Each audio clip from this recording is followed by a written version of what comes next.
আমাদের নামাজ, আমাদের রোজা, আমাদের ইবাদত এগুলোকে মিজানের পাল্লায় উঠালে কোনো ওজনই হবে না। তবে আমাদের একটা কৌশল জানা আছে, আমরা আল্লাহর রহমতের ভিখারি। আমরা সেদিন আগেই গুনার স্বীকৃতি দিয়ে দেব। আমরা বলবো, আল্লাহ তুমি প্রশ্ন করার আগে তোমার একটা কথা বলি, আমারে কিছু জিজ্ঞেস করো না, আমি সব করেছি।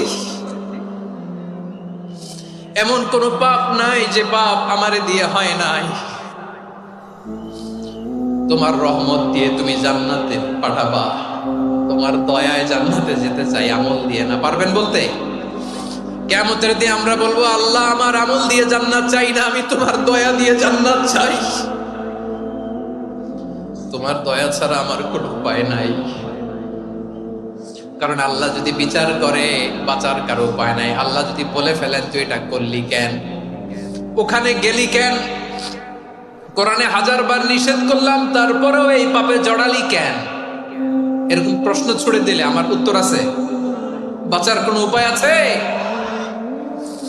রোজ হাসরে হে আল্লাহ আমার করোনা বিচার, আল্লাহ করোনা বিচার।